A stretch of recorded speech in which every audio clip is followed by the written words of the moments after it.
강단에 서면 성도님도 얼굴이 하나하나 들어오니까 또 각 개개인의 구체적인 이야기들도 제 마음에 있으니까 이런저런 마음들이 있습니다. 그리고 또 찬양할 때도 저도 모르게 짧게나마 이제 기도하게 되어지는 시간들도 있고요. 근데 오늘 여러분들 얼굴 좀 위에부터 이제 한 분씩 좀 차근히 좀 봤는데 이게 많이 피곤하시죠? 예, 얼마나 이렇게 지친 힘든 삶의 자리에 계신지 제가 다 헤아리지 못하지만 오늘 적어도 우리는 세상이 알 수 없는 하나님 우리 주시는 평안 이 자리에서 고백하고 누리기 위해서 우리는 부름 받았습니다. 하나님에 대한 기대 가지고 이 시간 하나님 앞으로 나아가도록 하시죠. 양옆에 있는 믿음의 가족들과 함께 인사 나누실 때에 오늘 우리가 좀 기운 빠져 있으니까 이건 사실 제가 보기엔 습관적으로 빠져 있는 것 같긴 한데 하나님이 나의 힘이십니다라고 고백해 봅니다.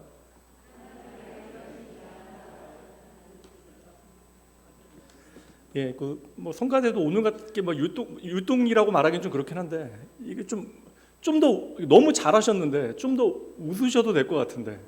그러니까 보면 한 두세 분은 정말 그 차표 없이 타신 분들 같고 나머지 분들은 되게 비싼 값 치르고 이제 열차 타서 억울한 심정으로 계시는 것 같아요. 좋았습니다. 근데 좀 더 환히 웃으시면 사실 우리가 하나님을 향한 영혼의 고백이기 때문에 웃어 주시기만 해도 은혜가 돼요. 예. 웃다가 음정 틀리거나 뭐 이렇게 그런 거 괜찮아요. 그런 건 은혜가 됩니다. 오늘 왕이 오십니다. 14번째 시간 너는 나의 증인이다 라는 제목으로 이사야서 말씀 함께 살피도록 합니다.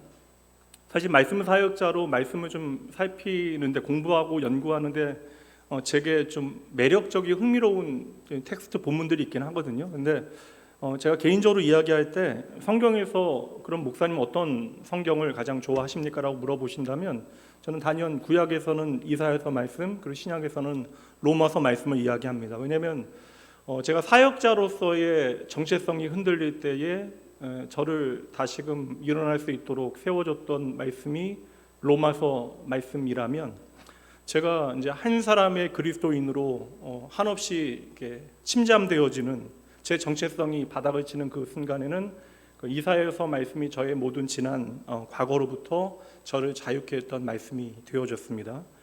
여러분, 믿음이라고 하는 것은 결국 우리의 삶을 해석하는 안경과 같은 것인데 우리가 하나님께서 주신 말씀을 통해서 과거의 상처와 오늘의 절망을 잘 해석해내야 우리는 하나님으로부터 오늘 우리에게 주어지는 내일의 소망을 단단히 붙들고 힘들어도 믿음의 걸음을 한 걸음 한 걸음 잘 내딛게 되어지는 것입니다. 이사야서 뒷부분은 하나님의 소망의 메시지예요. 그래서 앞에 부분 하나님께서 참 무섭게 혼내시는데 혼내시는 게 전부가 아닙니다. 하나님께서 이스라엘 백성들에게 정신 차리라 말씀하신 후에 그들에게 전하시는 소망의 메시지는 그들이 망해버린 삶의 현장, 어떠한 길도 찾지 못하는 그리하여 나의 눈으로는 꽉 막혀버린 그러한 절망의 현장에서 하나님께서 그들에게 주시는 소망의 메시지가 되어집니다. 뭐 이게 얼마나 감정이입이 될지는 모르겠어요. 왜냐하면 오늘 꽤 괜찮은 분들도 계시니까 이게 뭐 어떤 성도님들은 하나님께서 정말 기도하는 대로 응답하신다고 또 얼마 전에 어려운 일이 있었는데 저에게도 기도 부탁하셨는데 너무나 놀랍게 하나님께서 그 모든 문제들을 해결하시는 것을 보고 기뻐하시는 모습 보고 저도 기뻐했으니 그런 분들에게는 오늘 이 답없는 현실이라고 하는 이스라엘 백성들의 그 암담한 그 모든 어려움이 감정이입이 잘 안 되실 수도 있지만 이내 오늘의 그 환경적인 기쁨이 수그러들게 되어지면 우리의 내면 깊은 곳으로부터 찾아오는 또 다른 불안과 두려움으로부터 우리가 참으로 자유할 수 있는 하늘의 소망이 무엇인지 말씀을 통해서 함께 살펴봐야 합니다. 오늘 우리는 다 두려워하는 사람들이에요. 내일을 알 수 없기에 우리는 오늘을 힘겨워하고 내일을 무서워하고 있는데 그렇게 오늘의 나의 현실을 두려워하는 우리를 향하여 하나님께서 시대를 뛰어넘어 변함없이 우리에게 들려주시는 하나님의 약속이 무엇인지 함께 살펴보도록 하겠습니다. 오늘 핵심적인 구절은 1절로부터 시작이 되어져요. 이 말씀 우리가 함께 읽어봅니다. 야곱아 너를 창조하신 여호와께서 지금 말씀하시느니라. 이스라엘아 너를 지으신 이가 말씀하시느니라. 너는 두려워하지 말라. 내가 너를 구속하였고 내가 너를 지명하여 불렀나니 너는 내 것이라. 아멘. 참 이게 언제 들어도 또 이렇게 힘이 되어지는 말씀입니다. 이 말씀을 가지고 우선 전반부는 우리가 우리의 정체성에 대해서 그리고 우리를 향한 하나님의 마음에 대해서 살펴보도록 할게요. 하나님께서 가장 먼저 이스라엘 백성들을 향하여 뭐라고 부르시죠? 야고바라고 부르십니다. 야곱이라고 하는 이름의 뜻은 발꿈치를 잡은 자, 그러니까 야곱의 태생을 우리가 잘 알고 있죠. 쌍둥이로 형의 발꿈치를 잡고 태어나서 야곱이라고 하는 이름을 갖게 되어졌습니다. 그러나 야곱의 삶은 그의 이름을 어떻게 만들었어요? 사기꾼, 거짓말쟁이, 나무를 잡아 끌어내리는 사람, 그런 안타까운 삶의 이야기를 그 이름에 담아내게 되어졌죠. 우리가 참 이름에 걸맞는 삶을 살아간다라고 하는 것이 얼마나 중요한가. 결국 이름이라고 하는 것은 인생을 통하여 증명되어지기 때문에 이 땅을 살아가는 모든 사람들은 그 인생 잘 가꾸고 잘 살아내야겠다라는 생각하게 되어지는데, 야곱 보면 하나님의 그 부르심이라고 하는 하나님의 약속을 받은 사람이라고 하기에는 너무나 부끄러운, 참 변덕스럽고 쉽게 들레고 또 이기적인 처세술을 삶의 가치로 삼은 연약한 인생을 우리에게 여실히 보여주죠. 특별히 여러분, 자기 이익 앞에서는 사실 인생의 밑바닥에 있는 그 모든 더러운 이야기들을 아낌없이 끄집어내는 그러한 캐릭터가 바로 야곱입니다. 그러니까 하나님의 그 약속의 그 계보의 흐름에 그래서 야곱이 등장하는 것이 참 당혹스럽지만 사실 성경의 모든 내용들에는 하나님의 말도 안 되는 은혜와 그 은혜에 걸맞지 않은 사람들이 등장하죠. 그래서 오늘 하나님께서는 이스라엘 백성들에게 그리고 이 자리에 저와 여러분에게 가장 먼저 야고바라고 부르시는데, 이것은 오늘 너희가 야곱과 별반 다르지 않구나라는 말씀이기도 합니다. 우리가 사실 좀 세상 그럴듯하게 멋지게 잘 살아내고 싶지만 때로는 그렇게 애쓰다가 지쳐버리는 순간들이 있어요. 그래서 야곱같이 우리의 인간성의 어떠한 약점들을 드러내게 되어지는데, 하나님께서는 지친 저와 여러분에게 내가 너를 다 알고 있다, 네가 그럴 수 있다라는 사실에 대해서, 네가 원래부터 꽤 못났다라는 사실에 대해서 내가 다 알고 있다라고 말씀해 주시는 거예요.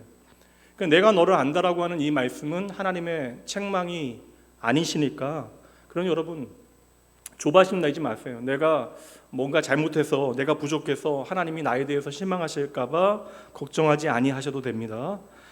오늘 나의 모자람과 부족함이 하나님의 사랑을 결코 막을 수 없다라고 하는 사실을 우리를 향하여 불러주는 그 이름, 너 야고바, 그 이름에 담겨져 있는 것이죠. 이 자리에 대부분이 이제 부모이시고 또 오늘 예배당 내려올 때에 이제 그 생명을 잉태하여 하나님의 선물을 기다리고 있는 부부도 만났는데, 대부분이 부모이시니까 부모가 자녀에 대하여 갖게 되어진 본능적인 마음들을 어느 정도는 이해하시잖아요. 그러니까 인간성을 잃어버린 존재들 말고요, 이 사람의 타락의 그 결국으로 하나님 닮은 형상이 완전히 깨어져 인간다움 자체를 잃어버린 그러한 일단의 무리들은 빼놓고, 그래서 모든 부모는 그 이름의 존재가 자녀를 사랑합니다. 근데 그 부모의 사랑이라고 하는 것은 제한적이고 미성숙하여 때로는 내 자녀를 상하게 하고 사랑하지만 멍들게 할 수도 있다라는 것이죠. 예전에 제가 섬겼던 이제 제2청년회, 그러니까 좀 직장 다니거나 직장을 다니기 위해서 준비하는 청년들이 모여 있던 청년회였는데, 한 청년이 이제 저에게, 남자 청년인데 꽤 이제 좀 당당하고 에너지도 좋았던 친구인데 저에게 상담을 청하는 거예요. 이제 차 한 잔 마시자 그래서 차를 마시는데, 그 형은 의사였어요. 레지던트 과정이었던 걸로 기억이 나는데, 언제나 형은 부모의 자랑이었는데 자기는 형만큼은 공부를 못하고, 그렇다고 공부를 못하는 아이도 아니었고, 근데 취업을 하기 위해서 좀 시간이 걸려서 이제 취업을 준비하며 공부를 하고 있었는데, 어느 날 이제 너무나 배도 고프고 힘들어서 집에 들어와서 좀 쉬었다 공부를 해야겠다라고 자궁에서 쉬고 있는데 엄마가 이제 들어오신 거, 어머니가 들어오신 겁니다. 그래서 엄마가 무슨 전화 통화하는 것 같아서 이제 깨가지고 엄마한테 밥이나 달라고 해야지라고 생각을 하고 있었는데, 엄마가 이제 자기 얘기를 통화해서 하는 것이죠. 그러니까 누군가 이제 전화 통화하면서 엄마 지인이 그 둘째는 뭐 하고 있냐라고 물어보니까 외국에서 지금 공부하고 있더라고. 근데 이게 아무렇지도 않은 듯 엄마 앞에서는 얘기를 했지만, 엄마는 어떻게 그렇게 얘기하냐 뭐 그렇게 얘기했지만, 20대 중반이 넘은 남자 아이의 마음에도 나는 부모에게 부끄러운 존재구나 라고 하는 고민이 생긴 거예요. 이런저런 이야기들이 얼마나 많겠습니까?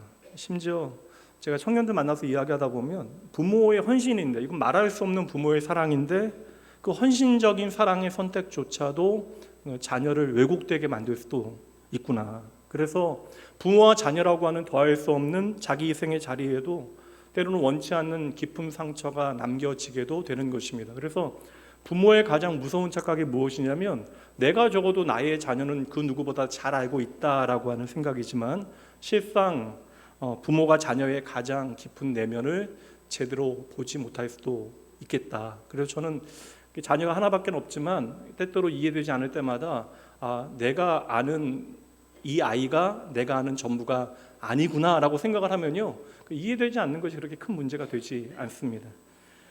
여러분들이 자녀를 가장 잘 알고 자녀에게 가장 좋은 것을 줄 수 있다라고 생각하겠지만, 때로는 그럴 수 없는 순간들이 반드시 있습니다. 그러니 모든 믿음의 부모들은 우리 사랑하는 자녀를 돌보실 분이 여호와 하나님이심을 기억하고 그 자녀를 위하여 하나님 앞에 간절히 기도하시고 믿음의 길을 보여주시는 일이 반드시 필요합니다.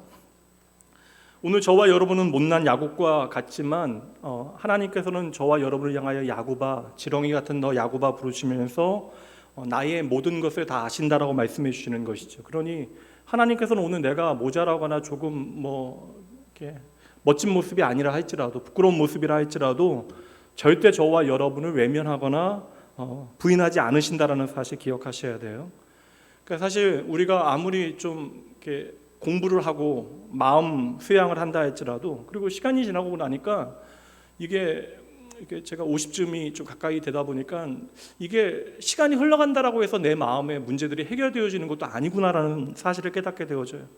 그러니까 우리가 아무리 노력해도 내가 수양을 한다 할지라도 해결되지 않는, 상처받고 고장난 내 마음을, 여러분 적어도 저와 여러분은 믿음 안에서 하나님께서 나보다도 나를 더 잘 아신다라고 하는 그 약속의 말씀을 붙잡는 것으로부터 내 마음의 치유의 이야기는 시작되어져야 하는 것입니다.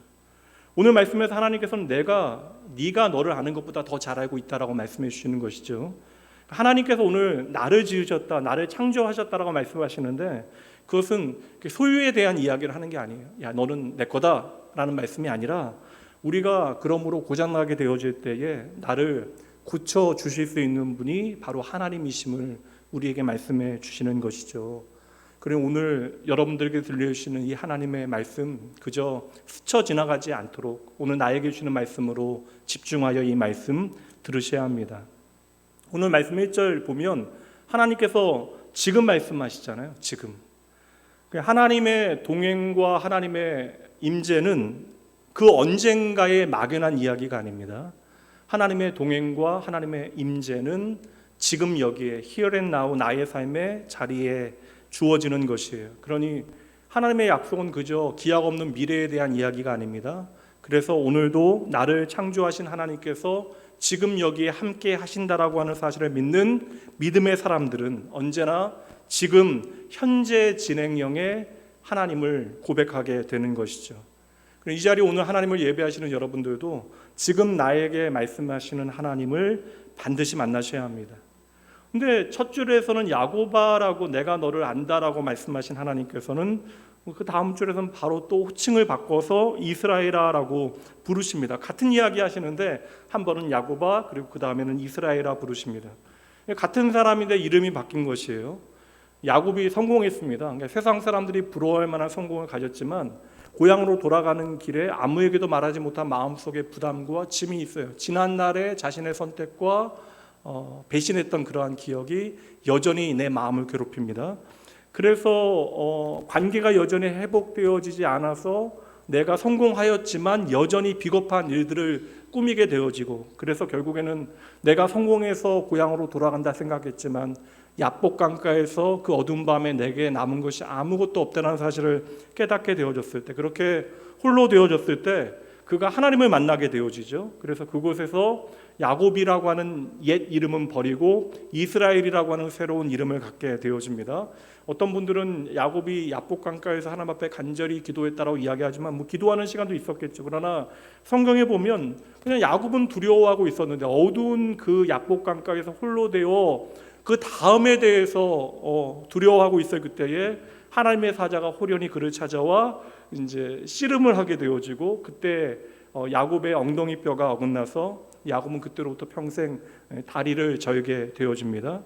그러나 야곱의 그 상처는 몸의 불편함으로 끝나는 것이 아니라 나의 존재가 바뀌어졌다라고 하는 사실을 기억하게 만드는 영광스러운 흔적이 되어집니다. 그래서 그날의 야곱은 하나님의 이름이 담겨져 있는 이스라엘이라고 하는 이름으로 바뀌게 되어졌던 것이죠.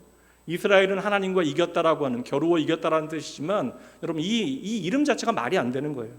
실상은 하나님께서는 저희의 삶 가운데 찾아와 기꺼이 져주신 거예요. 하나님께서 우리의 삶에 찾아오시는 것 자체가 하나님께서는 당신을 우리에게 주시는 것입니다. 오늘 이런저런 이유로 마음이 참 괴로운 분들, 현실이 고달픈 분들 이 자리에 계실 수 있어요. 그러니까 여러분의 삶에 이 어두운 야복강가의 이야기가 무엇인지 저는 다 알지 못합니다. 그러나 오늘도 변함없이 하나님께서 여러분에게 말씀하고 계시다면 여러분 앞에 하나님으로 인한 새로운 소망이 시작되어질 수 있음을 믿으시기 바랍니다.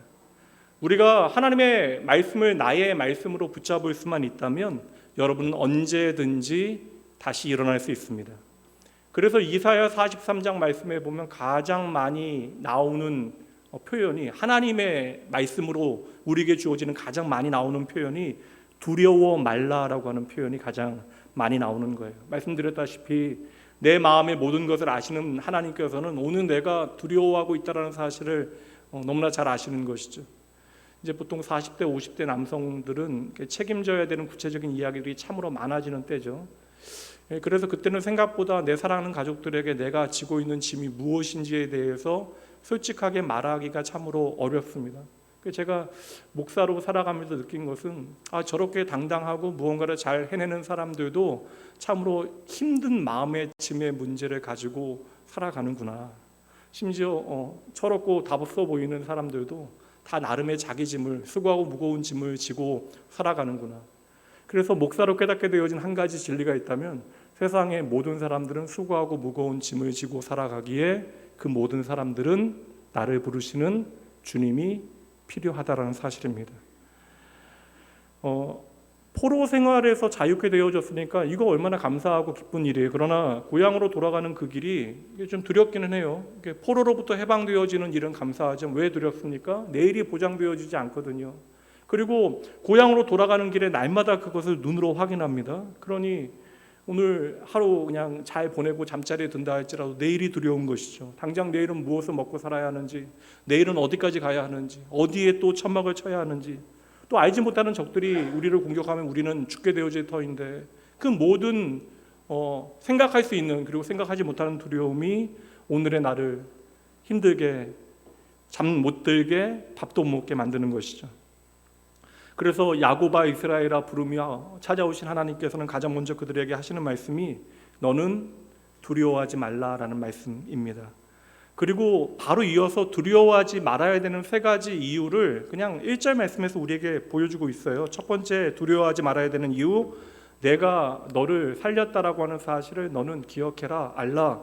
1절, 내가 너를 구속하였고, 이 구속이라고 하는 단어는 첫 번째 의미는 살렸다라는 의미지만 조금 더 정확하게 말씀을 드리면 노예 시장에서 값을 주고 그를 사서 해방시켰다라고 하는 의미입니다.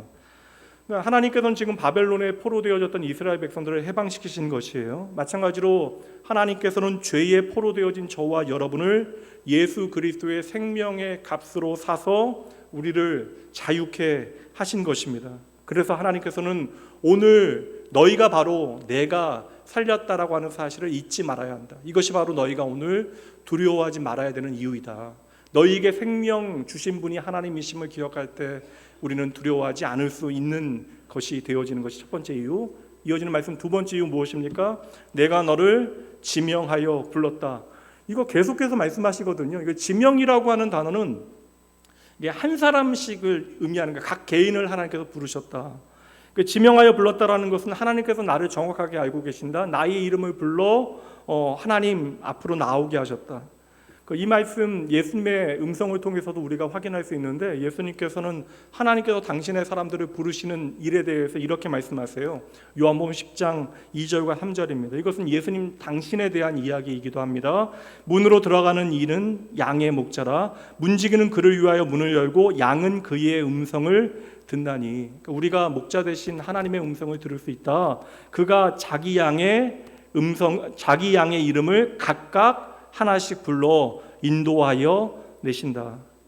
오늘 우리가 그냥 우연과 같이 나의 선택으로 이 자리에 나와 있는 것처럼 보여지지만, 하나님께서 저와 여러분을 부르실 때에 아무나 그저 길거리에 있는 그 누군가를 당신 앞으로 불러내신 것이 아니라 한 사람 한 사람 하나님 앞에 있는 모든 사람들을 향한 당신의 선하신 계획을 가지고 그들을 부르시어 하나님은 목적 있는 삶을 살게 하신다.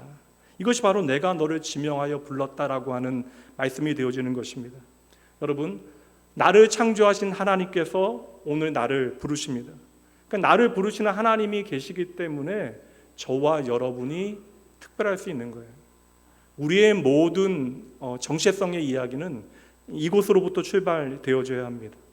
우리가 마지막 두려워하지 않을 수 있는 이유, 하나님께서 들려주시는 그 이유는 마지막 너는 내 것이라.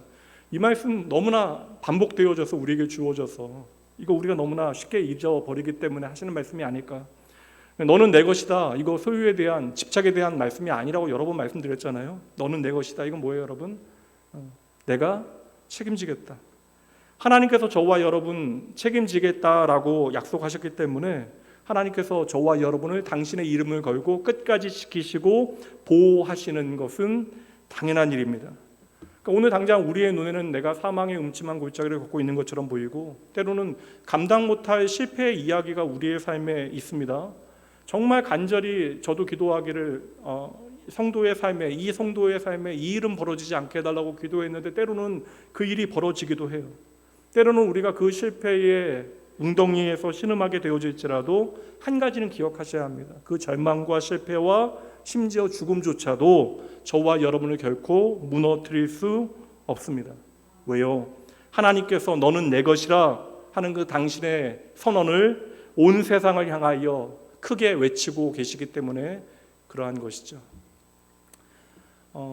얼마 전 목회자들의 목회자로 불리어지는 좋은 목사님께서 췌장암 말기로 투병 중에 세상을 떠나셨는데, 마지막에 이제 호스피스 병동에서도 이제 계시기가 쉽지 않아서 이제 집으로 돌아오셔서 사모님 이렇게 돌보시는 중에 세상을 떠나셨어요.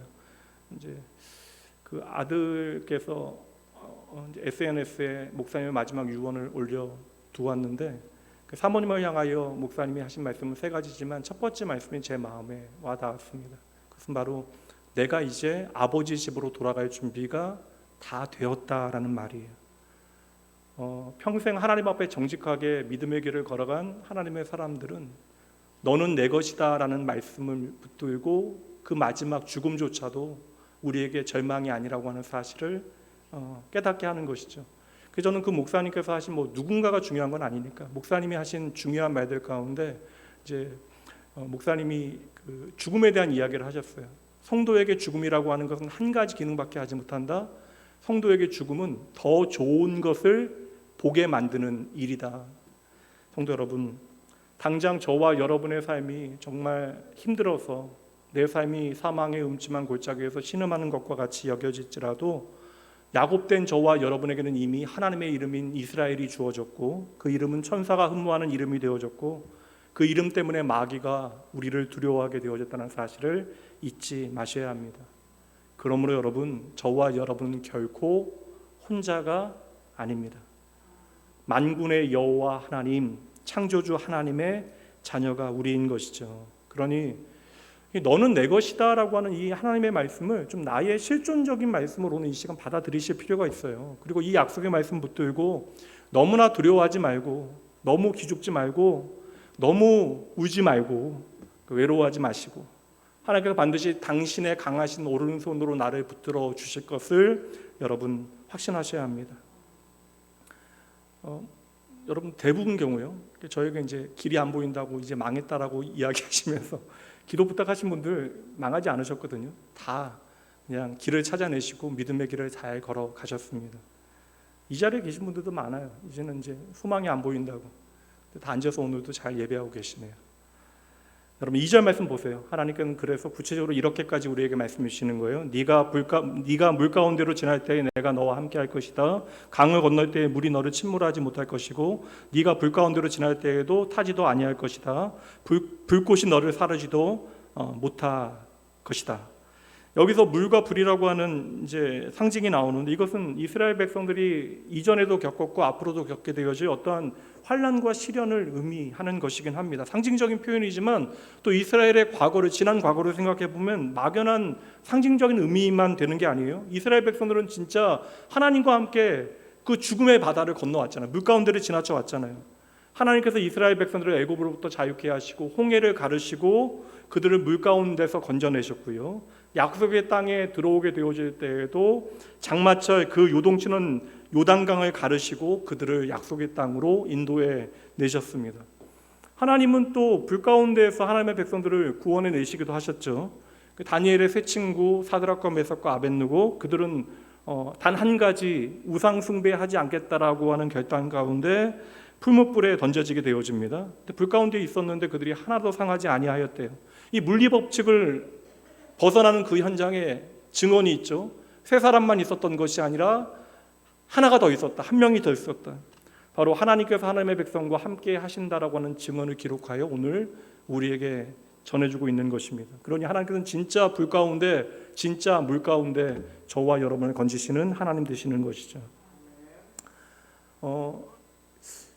하나님의 백성이라고 해서 고난 자체에서 열애되어질 수는 없습니다. 제가 늘상 말씀드리지만 목사라서 가장 감사한 이유도 성도의 고난에 함께 동참할 수 있는 그것이고, 목사라서 가장 힘든 이유도 그 고난의 현장을 눈으로 보고 함께 해야 한다는 것이 고통스러운 순간들이 있어요. 우리가 하나님의 백성이어서 좀 그 모든 고난으로부터 열애되어지면 얼마나 좋겠습니까? 여러분 솔직히 한번 생각해 보세요. 우리가 불 가운데 아예 들어가지 않으면 얼마나 좋아요. 우리가 물 가운데 들어가지 않으면 얼마나 좋아요. 내가 처음부터 아프지 않으면 얼마나 좋겠어요. 처음부터 사업 망하지 않으면 얼마나 좋겠습니까? 그런데 어떻게 하겠습니까?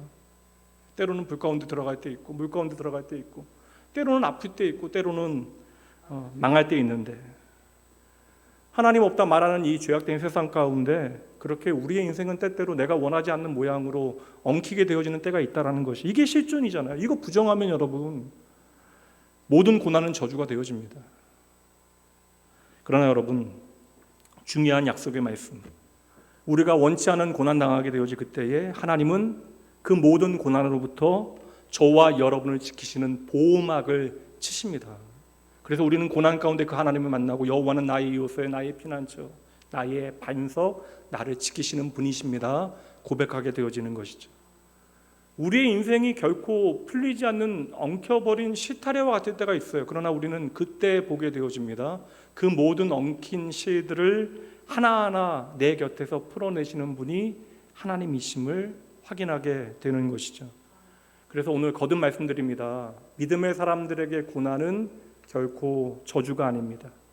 하나님은 그 고난보다 더 큰 하나님의 능력과 은혜를 주시어 그 모든 시간과 환경을 이겨내게 하시는 것이죠.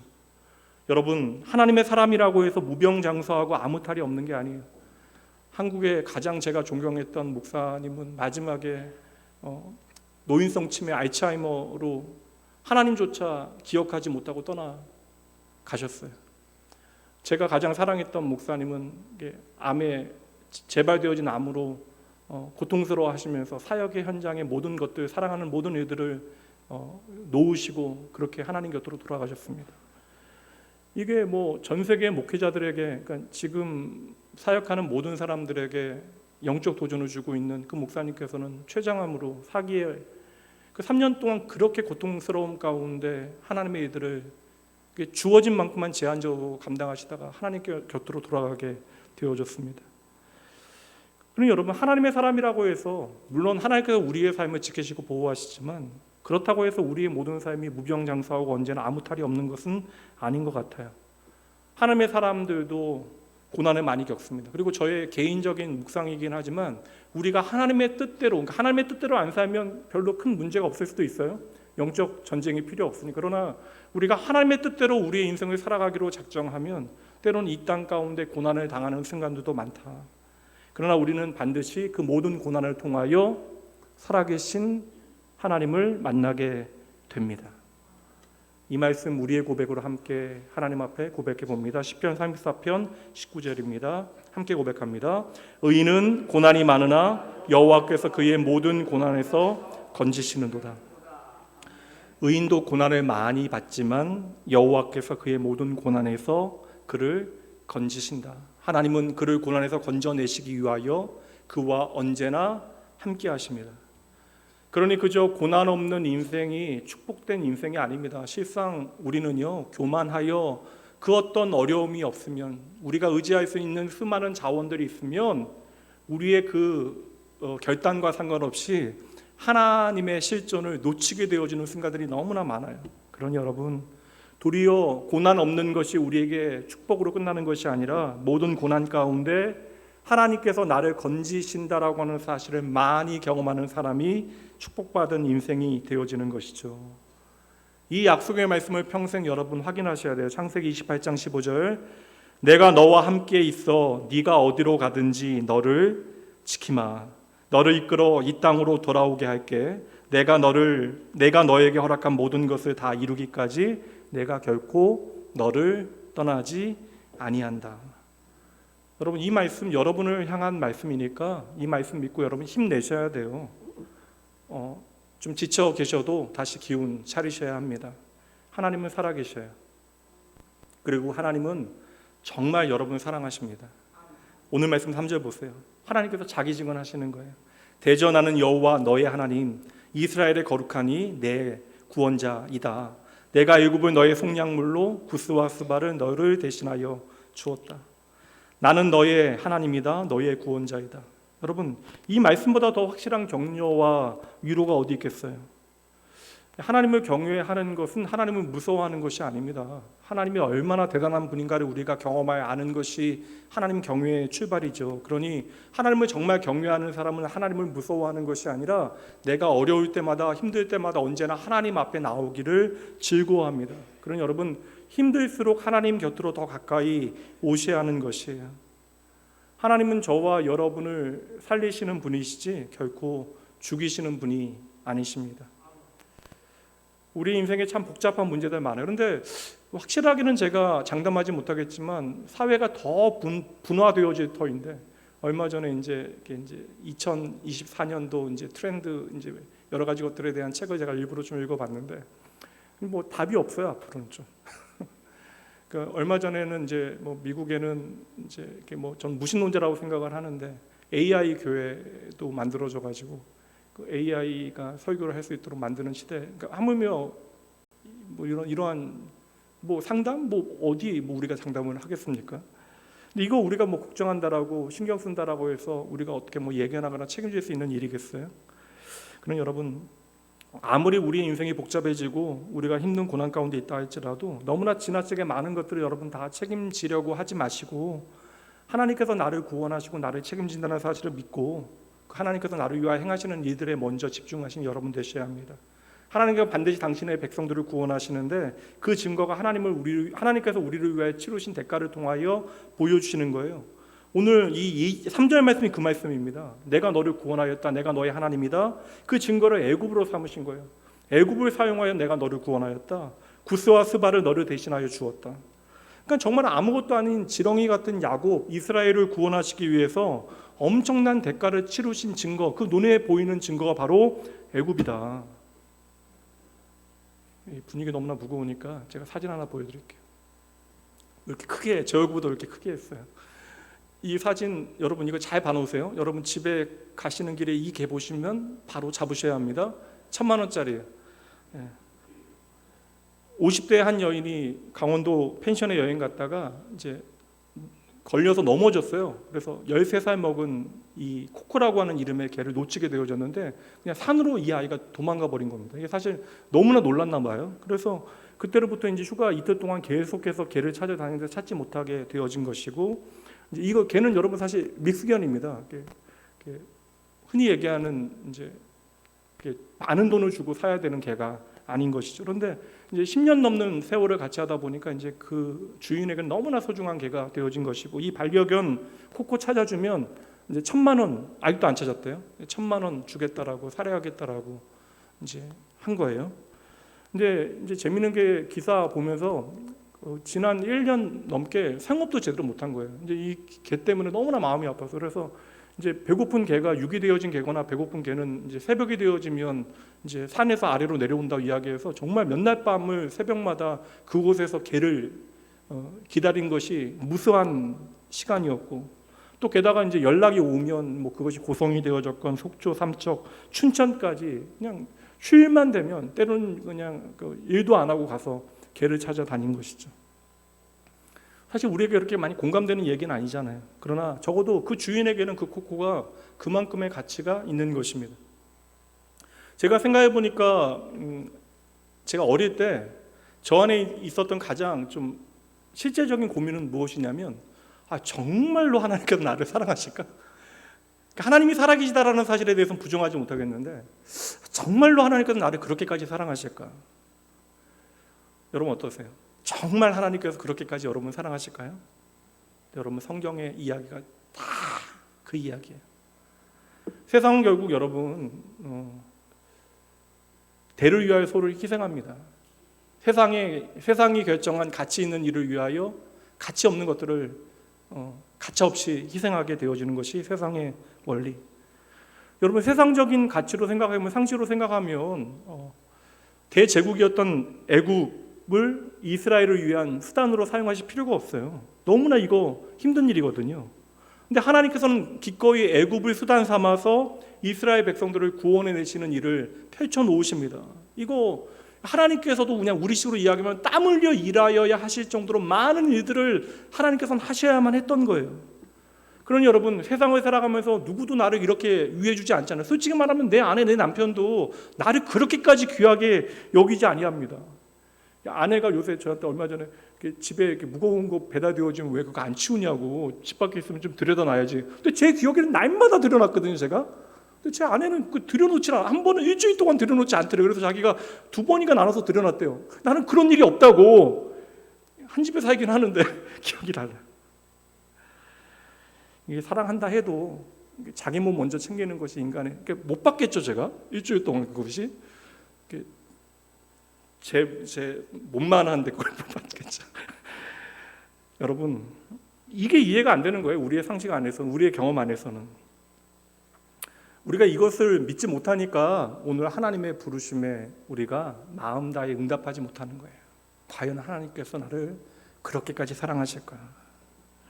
그러나 여러분 이 모든 애굽에 대한 이야기, 성경에 기록된 모든 하나님의 사랑의 증거들, 심지어 예수님께서는 이방 땅에 부모도 버린 미치광이 광인 하나, 무덤가를 헤매인 가족들이 무덤에 메어놓은 그 한 사람을 구원하시기 위하여 그를 찾아가시고, 그리고 돼지 수천 마리를 희생시켜 그를 건져내시는데, 이것은 하나님께서 마귀와 거래하시거나 능력이 부족해서 그런 것이 아니라 우리가 알 수 있도록 한 영혼의 가치가 얼마나 하나님께 소중한가를 그를 통하여 우리에게 보여주시는 것이죠. 이 모든 이야기들이 가리키고 있는 것은 단 하나, 저주의 나무, 그 죽음의 언덕인 골고다에 세워진 십자가입니다. 하나님께서는 당신을 버려 저와 여러분을 살려내신 거예요. 세상은 결코 이해할 수 없는, 설명할 수 없는 사건이 우리의 삶에 벌어진 것입니다. 그래서 4절 말씀 보세요. 이어지는 내가 내 눈에 보배롭고 존귀하며 내가 너를 사랑하였은즉 내가 너 대신 사람들을 내어주며 백성들이 내 생명을 대신하게 되어질 것이다. 하나님의 이유는 단순합니다. 내가 너를 사랑하였기 때문에. 이게 전부예요. 이 사랑이 모든 논리와 경험과 상식을 초월하게 되어지는 것이죠. 그래서 여러분, 하나님의 은혜는 당연한 것이 될 수 없어요. 하나님의 은혜는 언제나 우리에게 충격이 되어지는 것입니다. 하나님의 사랑은 우리가 감당할 수 없는 크기가 되어지는 거예요.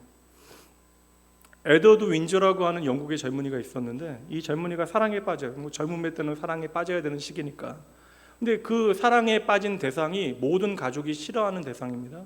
이 젊은이가, 전도 유망한 젊은이가 사랑에 빠진 대상이 바로 2번 이혼한 미국의 여성이었어요. 근데 너무나 사랑해서 모든 가족이 반대함에도 불구하고 그 여인과 결혼하게 되어집니다. 아무도 그 결혼식에 참석하지 않아요. 그리고 그 결혼을 위하여 이 남자가 포기해야 되는 것이 한 가지 있었는데, 그것이 바로 영국 국왕의 자리였습니다. 이거 유명한 얘기잖아요. 그리고 그 여자와 결혼하게 되어지면서 영국을 떠나서 이제 쉽게 얘기하면 떠돌이 생활을 하게 되어져요. 죽을 때까지 영국으로 돌아오지 못합니다. 가족들에게 용납받지 못해요. 그래서 죽어서야 그 둘의 사랑이 인정받게 되어지고 영국 왕실 묘에 이제 그 장지에 함께 묻히게 되어져요. 사실 이거 엄청난 사랑 이야기이긴 하죠. 근데 왕이 계승권을 포기한 황태자의 사랑 이야기보다 우리는 더 이해하지 못할 사랑의 이야기를 가지고 있습니다. 나 같은 죄인 하나 살려내기 위하여 예수 그리스도를 십자가에 죽게 하신 하나님의 사랑을 우리는 본 것이죠. 그래서 우리는 이 말씀 그저 쉽게 고백할 수 없는 거예요. 요한복음 3장 16절 함께 고백해 봅니다. 하나님이 세상을 이처럼 사랑하사 독생자를 주셨으니 이는 그를 믿는 자마다 멸망하지 않고 영생을 얻게 하려 하심이라.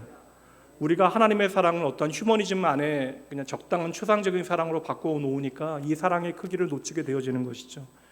하나님의 사랑을 믿지 못하겠다면 하나님께서 그 사랑을 위하여 치르신 대가가 무엇인지를 보셔야 돼요. 사랑의 크기를 우리가 확인하기 위해서는 그 사랑을 위하여 무엇을 치를 수 있을까? 그래서 제가 여러 번 말씀드렸잖아요. 저는 아내를 위해서 죽을 수 있어요. 아내를 위해서 정말 저는 죽을 수 있습니다. 단번에만 죽으면 돼요. 저는 말씀드렸다시피 막 손가락을 하나씩 꺾거나 막 손톱을 빼내거나 그러면 그건 자신하지 못하겠어요. 근데 단번에만 죽을 수 있다면 아내를 위해서 죽을 수 있을 것 같아요. 근데 너무 아프게 하면 안 돼요.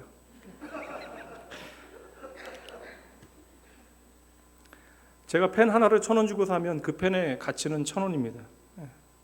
여러분, 단순해요. 하나님께서 예수 그리스도의 생명을 대가로 저와 여러분을 살리셨으면 저와 여러분의 가치는 예수님의 생명의 가치가 되어지는 것이죠. 그러니까 우리의 삶에 때때로 내가 좀 하찮게 보여지는 순간들이 있습니다. 이 정체성의 문제로 고민하지 않는 사람들이 어디 있겠어요? 자기 삶에 대해서 진지한 사람들은 누구나 다 이 정체성의 문제로 신음합니다. 그러나 여러분의 인생에 내가 너무나 하찮고 비루하게 보이는 그 순간에 여러분, 그렇다고 해서 여러분이 아무것도 아닌 양 여러분 스스로 막대하시면 절대 안 됩니다. 오늘 여러분의 현실과 여러분의 감정과 여러분의 생각과 상관없이 여러분은 예수님께서 당신의 생명을 버리시고 구원할 만한 가치가 있는 특별한 사람들입니다. 생각보다 너무나 많은 사람들이 낮은 자존감의 문제로 신음해요. 그리고 나름 이유가 있어요. 왜냐하면 내 자존감을 누군가와 비교하여 그 조건들 가운데 내 자신을 확인해 보니까 나는 정말 좀 보잘것없고 아무것도 아닌 것처럼 보여지거든요. 그러나 여러분, 똑바로 보셔야 돼요. 오늘 저와 여러분을 창조하신 하나님께서 내 눈에 너는 너무나 보배롭고 존귀하다. 내가 너를 사랑한다. 우리가 오늘 나름 낮은 자존감의 이유를 가지고 있다 할지라도 그것이 다른 사람들과의 관계의 문제이건 나의 상황의 문제이건 나의 지위의 문제이건 내가 가진 자원의 문제이건 다른 사람들이 나를 어떻게 생각하건 심지어 내가 나를 어떻게 생각하건 간에 하나님께서는 끈질기게 우리의 삶에 찾아오셔서 변함없는 말씀을 들려주십니다. 내가 너를 사랑한다. 그래서 너는 나에게 존귀하다. 우리의 무의식안에 여러분의 무의식안에 자리 잡고 있는 그 모든 낮은 자존감의 이유들을 우리가 분석해낼 수 있겠습니까? 그냥 무의식인데 우리 안에 나도 모르는 그러한 낮은 부정적인 자아상들이 우리로 하여금 날마다 다른 사람들과의 비교 가운데 더욱더 민감하게 반응하게 하는 것이죠. 그래서 시간이 지날수록 사람들에 대해서는 더욱더 민감해지는데 실상 우리를 향한 하나님의 말씀에는 그만큼 둔감해지는 것이 아닐까. 하나님은 저와 여러분을 그냥 이렇게 무대기로 보지 않아요. 낙원교회 이 사람들 무대기로 보지 않으십니다. 하나님은 오늘 우리를 하나하나 부르십니다. 그리고 내가 몰랐던 상처들을 하나하나 치료하기 원하시는 것이죠. 나를 지극히 인정하지 못하고 혐오하게 만드는 우리 안에 숨겨진 자책감, 자기 비하의 감정들, 상처들, 결국 보면 그건 나만 상하게 하는 게 아니거든요. 그게 역기능으로 우리 안에 작용해서 다른 사람들에게 투영되어지거나 내가 상처받은 것 이상으로 다른 사람들, 그것도 내가 사랑하는 사람들을 깊이 상처받게 만듭니다. 그러나 여러분 기억하세요. 나의 모든 것을 아시는 하나님, 그리고 오늘 나를 찾아와 주시고 나를 용납하신다고, 나를 사랑하신다고 말씀하시며 기꺼이 나를 포용하시는 하나님의 넓고 그 따스한 품 안에서 여러분 한 가지만 잘하면 돼요. 그냥 하나님 앞에서는, 세상 가운데는 좀 멋져 보이셔야죠. 왜냐하면 세상은 보여지는 모습으로 우리를 판단하기 때문에. 있는 모습 그대로 나를 받아준다? 그거 여러분 그거 불가능한 일이에요. 세상은 안 되는 일입니다. 이 가족도 어려워요. 사랑하지만 안 되는 일입니다. 그러나 적어도 하나님 앞에서는 내가 있는 모습 그대로 나아가도 상관없다라는 사실을 기억하시고, 그렇게 솔직히 하나님 앞에 내 자신을 드러내게 되어질 그때에 여러분 진짜 치료, 진짜 회복이 거기서 출발하는 것입니다. 여러분이 아무리 물론 도움받을 수 있지만 상담 세션 막 10개씩 막 50개씩 끊어서 해도 결국 여러분 해결되지 않는 내 마음의 문제들은 계속 되어질 것입니다. 그러니 부정하고 외면하고 싶었던 내 밑바닥의 모든 문제들 하나님 앞에 있는 그대로 드러내기를 두려워하지 마셔야 돼요. 두려워하지 않겠다라는 것은 하나님의 사랑에 대한 확신이 되어지는 것이죠. 그러니 여러분 안에 그게 진짜가 아닙니다. 여러분 안에 쉼 없이 계속되어지고 반복되어지는 부정적인 나의 그릇된 자아상과의 대화는 중단하시고, 여러분 오늘도 나에게 찾아와 말씀하시는 하나님의 약속의 말씀들을 내 자신에게 계속해서 말씀해 주셔야 돼요. 하나님께서 나를 보배롭다 존귀하다 말씀하셨다. 나는 여전히 하나님의 사랑받는 자녀이다. 여러분의 삶의 이야기는 바로 여기서부터 다시 세워져야 하는 것입니다. 그러니 오늘도 나에게 말씀하신 하나님, 여러분 절대 놓치셔서는 안 돼요. 5절과 6절에서 다시 한번 말씀하십니다. 두려워하지 말라. 내가 너와 함께한다. 너의 자손을 동쪽에서부터 오게 하고 서쪽으로부터 너를 모을 것이고, 내가 북쪽에게 이르기를 내놓아라. 남쪽에게 이르기를 거두어 두지 말라. 내 아들들을 먼 곳에서 이끌며 내 딸들을 땅끝에서 오게 하겠다. 하나님을 버려 막 살다가 망하게 되어졌는데, 그렇게 흩어진 바벨론에 노예되어지고 지중해 각지 아프리카 인도에 팔려간 당신의 백성들은 하나님이 열심을 다하여 하나씩 모아 오시겠대요. 흩어진 자들을 인내와 능력으로 모으신대요. 이유는 단 하나. 왜요? 그들이 바로 나의 딸, 나의 아들이기 때문이다. 너희가 바로 나의 자녀이기 때문이다. 근데 왜 모으시는가? 이어지는 7절 말씀 보세요. 내 이름으로 불려지는 모든 자, 곧 내가 내 영광을 위하여 창조한 자를 오게 하라. 내가 그를 지었고 그를 내가 만들었다. 하나님께서 땅끝으로부터 저와 여러분을 불러 모으시는 이유, 우리가 바로 이제는 하나님의 이름으로 불리어지는 사람들이기 때문에. 그리고 여러분, 우리가 무엇을 하는가에 상관없이 세상은 이제 저와 여러분을 보고 하나님을 보게 되어진대요. 그래서 저와 여러분의 존재는 하나님의 영광을 위하여 창조되어졌다. 오해하지 마셔야 돼요. 우리가 무언가를 해야 하나님께 영광이 되어지는 것이 아니라 우리는 이미 하나님의 영광을 위하여 창조되어진 것입니다. 그러니까 세상은 저와 여러분이 무언가를 하는 것을 통하여 하나님을 보게 되어지는 것이 아니라 하나님께서 저와 여러분을 향하여 열심을 다하여 일하시는 일들을 보고 세상 사람들은 하나님이 누구인가를 확인하게 되는 것이죠. 그러니 여러분 좀 자기를 인정해 주세요. 우리가 이쁘고 잘나서 이 자리에 있는 것이 아닙니다. 하나님은 모든 연약함과 부족함을 당신의 강함과 사랑과 능력으로 메꾸시고 그렇게 채우시면서 저와 여러분을 하나님의 자녀답게 만드시는데, 그 목적이 10절에 보면 우리를 증인으로 택하시기 위하여. 10절, 나 여호와가 말한다. 너희는 나의 증인, 나의 종으로 택함을 입었다. 하나님께서 결국 우리를 당신의 증인으로 부르셨대요. 증인이란 자기 이야기하는 사람 아니잖아요. 증인이란 내가 보고 경험한 것 그대로 전하는 사람. 그래서 증인들에게는 지식이 아니라 증거가 필요해요. 예수님의 말도 안 되는 12제자들이 어떻게 교회의 지도자들 그리고 사도들이 되어줄 수 있었나? 그들은 3년이 넘는 세월 예수님과 함께하면서 예수님을 배우고 익힌 거예요. 그래서 세상의 다른 이야기는 내가 하지 못할지라도 예수님 이야기할 때는 그들이 전혀 달랐던 것입니다. 여러분, 증인은 다른 이야기 할 필요 없어요. 나에 대한 이야기도 필요 없습니다. 예수님의 증인이라면 여러분 예수님에 대한 이야기 하면 되는 거예요. 마태마가 누가 요한복음 보면서 우리는 마태마가 누가 요한을 생각하지 않아요. 그들이 전한 예수 그리스도만 생각하게 되어지는 것이죠.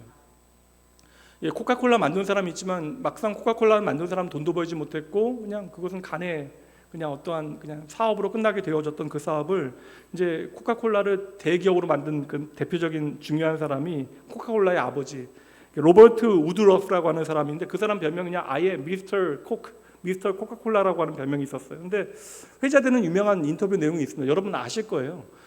그 성공적인 마케팅 전략에 대해서 이렇게 묻자 그가 했던 대답이 지금까지도 회자되어집니다. 내 몸 안에는 피가 아니라 코카콜라가 흐르고 있습니다. 여러분 하물며 저와 여러분은요. 우리의 몸에 흐르는 것은 이제는 내 피가 아니라 예수 그리스도의 보혈입니다. 그리고 그 피가 바로 저와 여러분의 오늘의 정체성이 되어진 것이에요. 그래서 오늘 이 자리에서 하나님의 나의 전부라 나의 생명이라 고백하는 여러분들은 얼마나 예수님을 생각하시고 예수님으로 채워져 있습니까?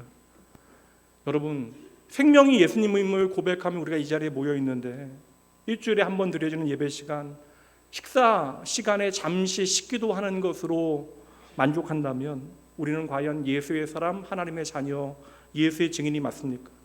그런 우리가 증언하는 예수님의 이야기에 얼마나 힘이 있겠습니까? 이 증인이라고 하는 말투스라고 하는 이 헬라어 단어가 참 재밌어요. 이 단어는 증인이라는 단어이기도 하지만 이제 순교자라고 하는 단어의 의미를 갖게 되어집니다. 이것은 실상 문자적으로는 증인은 자기의 말에 목숨을 걸 수 있는 사람이라고 하는 의미도 되어지고 실제로 초대교회 성도들은 믿음의 선배들은 예수 그리스도의 증인 되어지기 위하여 자신의 생명을 아낌없이 내어 던졌던 것이죠. 분명한 것은 있는 것 같아요. 우리가 아무리 잘해도 우리가 주의 복음을 전하는 일로 인해서는 언제나 미움을 받게 되어질 것입니다. 그래서 모든 시대에 주님의 몸된 교회는 세상의 공격을 받게 되어지는 것이에요.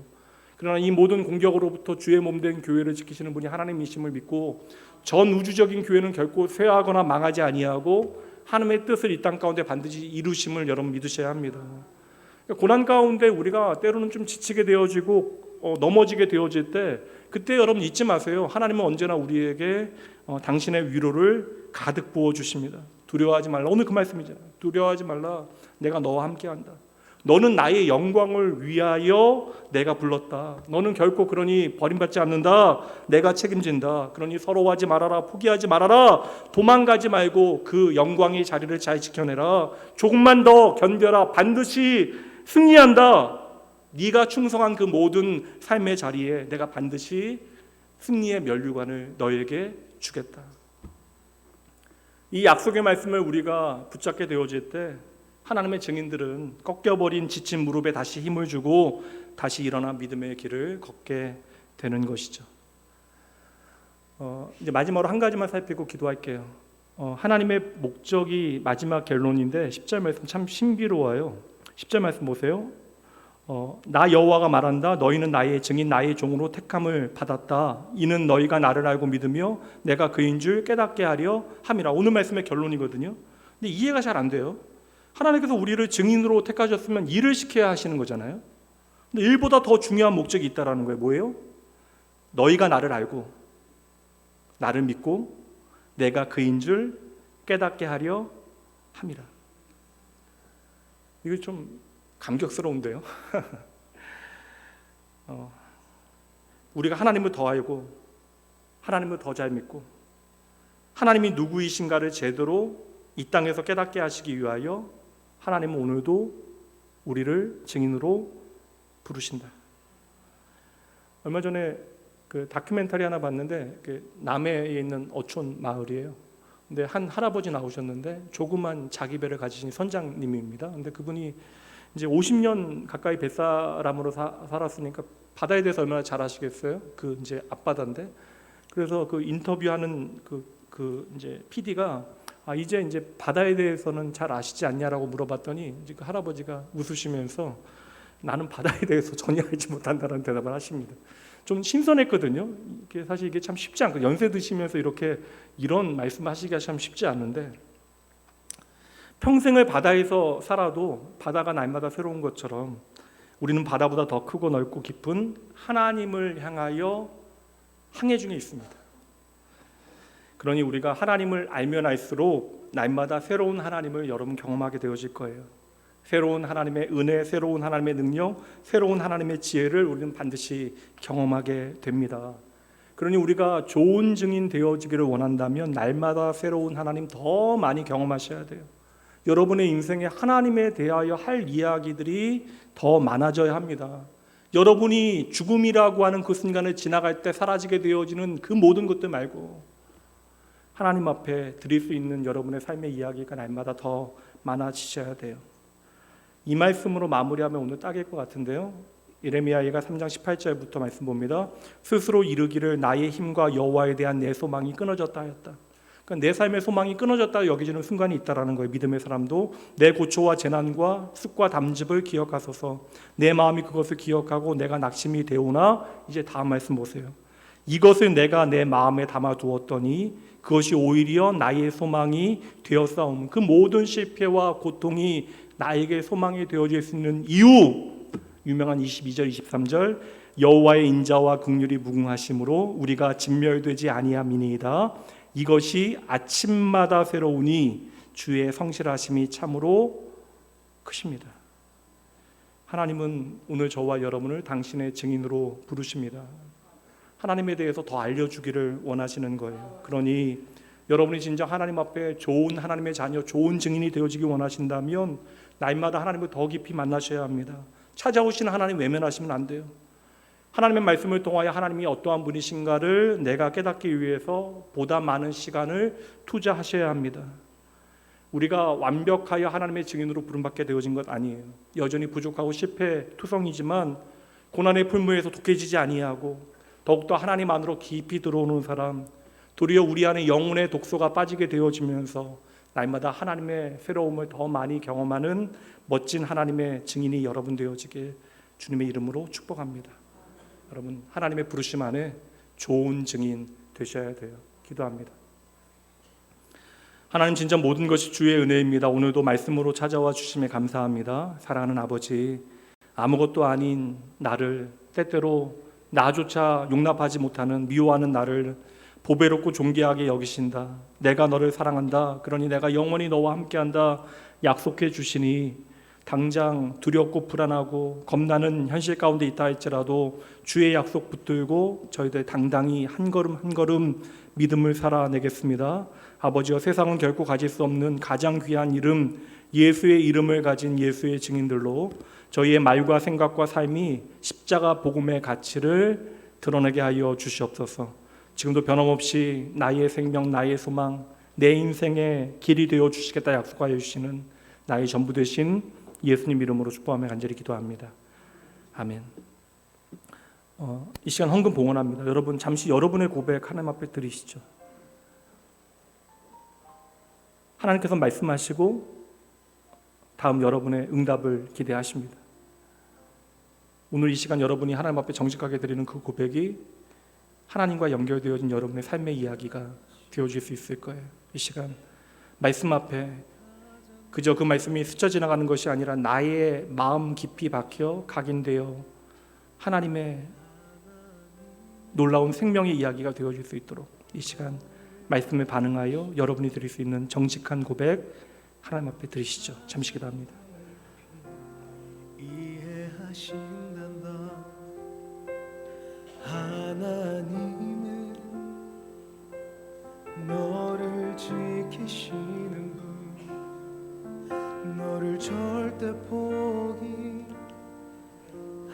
않으며, 하나님은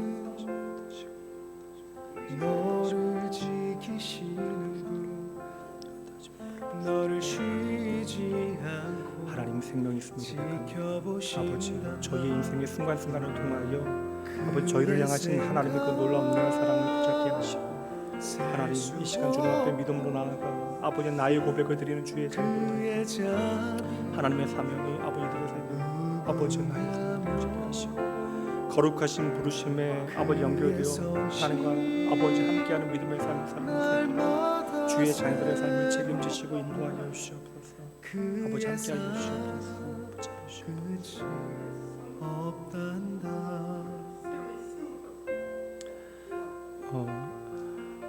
이 시간 잠시 헌금기도 드리기 전에 우리 잠깐 믿음의 가족 한 분 소개해 드립니다.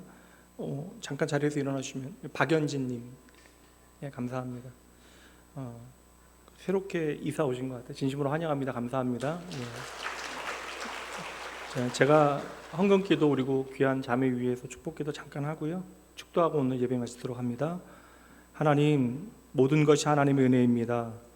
저희들이 가진 것 그 일부 주님께 돌려드리며 나를 책임지는 것이 이 돈이 아니라 살아계신 하나님이심을 마음 다하여 고백하오니 아버지 온 마음을 다하여 주님 앞에 고백한 이들의 삶에 주님께서 동행하시고 하나님의 아버지의 은혜의 증거들이 동행의 증거로 이들의 삶에 가득하게 하여 주시옵소서. 오늘 믿음의 공동체 가운데 허락하신 귀한 자매 주님께서 기억하시고 언제나 하나님께서 은혜 베푸시는 믿음의 삶을 예수 그리스도 안에서 풍성히 살아내게 하시되 주의 몸된 교회에서 사랑받고 사랑하는 모든 믿음의 소망의 사랑의 나눔을 통하여 내가 얼마나 하나님 앞에 귀하고 사랑받는 존재인가를 깊이 만나고 경험하는 자녀 되게 하여 주시옵소서. 내 삶의 모든 주권이 주께 있음을 믿는 주의 자녀들의 삶 가운데 큰 힘과 용기가 되어주시는 예수님 이름으로 축복하며 간절히 기도합니다. 이제는 우리 주 예수 그리스도의 은혜와 하나님의 사랑하심 성령 하나님의 함께하심이 고난의 불과 두려움의 파도 가운데서도 나를 찾아와 나를 살리시고 힘주시는 하나님 만나고 동행하고 날마다 내가 고백하는 하나님을 세상 가운데 담대히 기쁨으로 증언하기로 다짐하는 주의 사랑하는 모든 백성들 위해 이들의 삶의 모든 자리에 일터 아버지여 간구하는 기도의 제목들 그리고 오늘 우리 가운데 허락하신 귀한 믿음의 자매 위에도 지금으로부터 영원까지 함께 있을지어다. 아멘.